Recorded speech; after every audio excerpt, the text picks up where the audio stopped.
We're here in Tulsa at a gem of a public garden known as the Linnaeus Garden. And here to tell us a little bit about it is the Director of Horticulture, Mr. Barry Fugit. Hey Barry, welcome back to the show. I am so glad to get you back in this garden. Good to have you. It's good to be here, and it looks awesome, I must say. I've been here a few times. Every time I come out, it looks great. But the garden here, Barry, when did it get its start? And just tell us a little bit about what goes on here at the Linnaeus Garden. Well, it's just our baby. It's a jewel, and it started 9 years ago. And it is the paradigm here is a well-trained volunteers, and we have close to 300 now.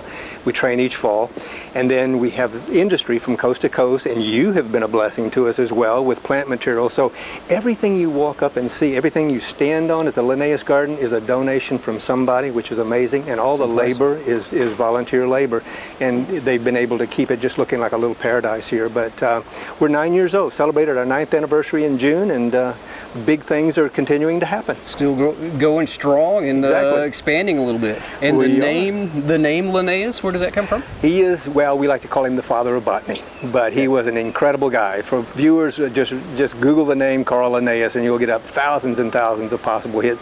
And we just felt like in America they didn't know enough about him. He was a Swedish guy, born in the 1700s, but we named plants by his system, the binomial nomenclature, genus, species, and what have you. So he was a minister, he was a doctor, he was an environmentalist, he was a botanist, he was so many things.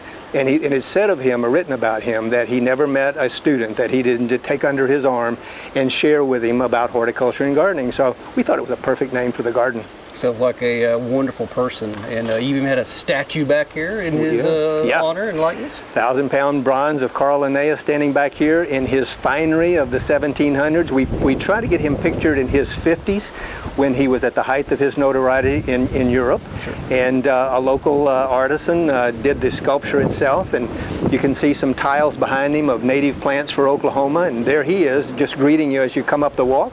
He's a lecturer, so he's got his notebook in one hand and he's holding Gaillardia, the state wildflower, in the other. So doing his thing. Doing his thing, absolutely. Okay, well this walkway certainly is impressive.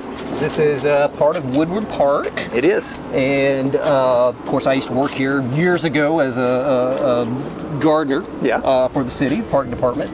And so you really remember when you saw this when it was nothing like this, right? Yeah, you guys have really planted it and improved it, and it looks incredible. Just looking at some of the plants along the walk here, we got this lovely white myrtle. Can you tell us which one that is? This is a United States Department of Agriculture release back in the early 90s, I think it is, but it's called Acoma, named after an Indian tribe. So there's a whole series of crepe myrtles that were named after American Indian tribes. Okay, I used to say Acoma, but Acoma. Sounds a little better. I used to say Acoma too until a Native American came up to me and said the correct pronunciation is Acoma. All right. Indeed. Good to learn something. Exactly. And you know, these really old eastern red cedars here have so much character, and I know you guys like limbed those up, pruned them, cleaned them up. But what do you do if one of them dies?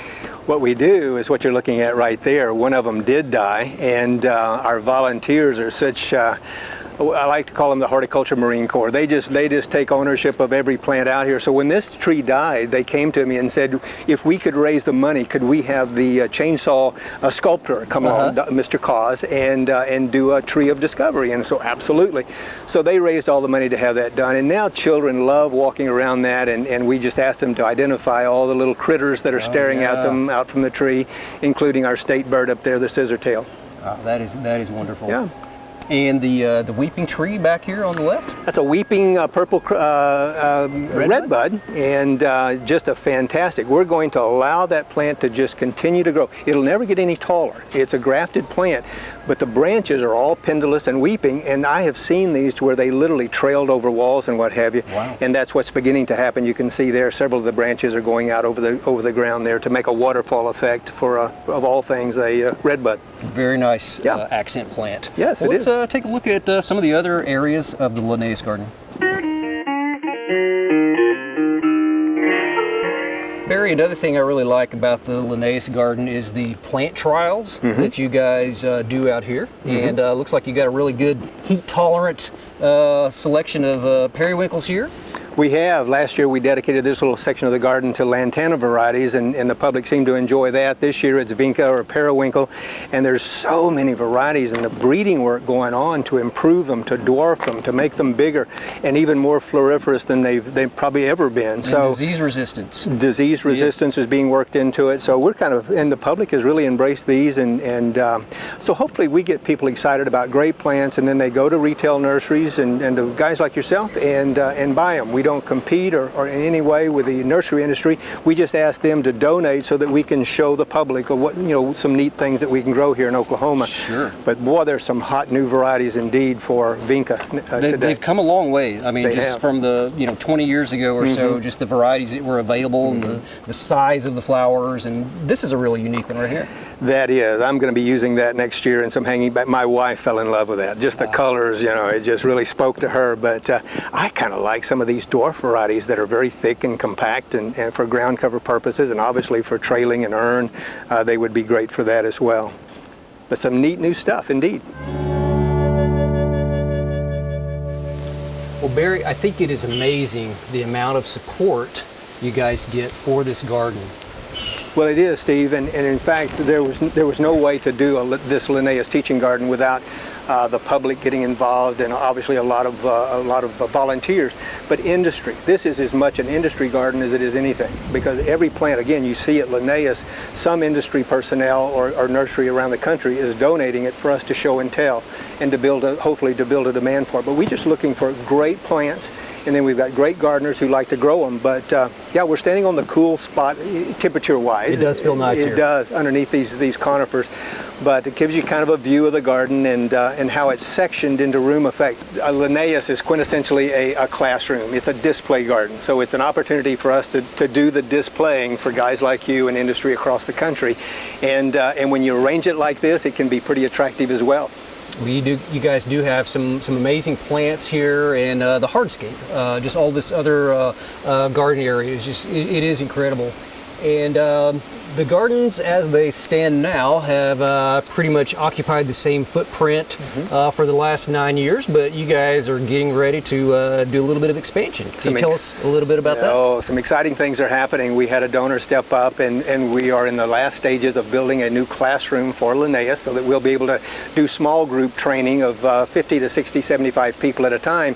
And our new class 13 that's about to be selected to become a Linnaeus garden, we'll be training them in our new classroom. So we're so excited about that. And then I think you saw as you came in this terrace garden up there that a good deal of donor money has been spent on again. We're so excited because it's going to become an all-American selection display garden directly across the street from Linnaeus. So yeah, great things are happening. Okay, and that area was actually part of the Rose Garden Terrace that has been here at Woodward Park since the 1930s. Absolutely. For Tulsa, it has historic interest. It goes back to the Roosevelt era in 1932-33 when the Great Depression was going on, and President Roosevelt put millions of men to work in this country, and that garden was built at that time with those funds. So we're taking the top terrace and totally reworking it and bringing it, modernizing it, and then again going to turn it into not only something beautiful, but a teaching opportunity as well. Okay, I can't wait to see that. Those roses surrounded by those all-American selection plants and some of those other things. It should be special. Yeah. Well, Barry, it's always a pleasure to come and see the Linnaeus Garden. Thank you so much. Oh, thank you, Steve. Come back often.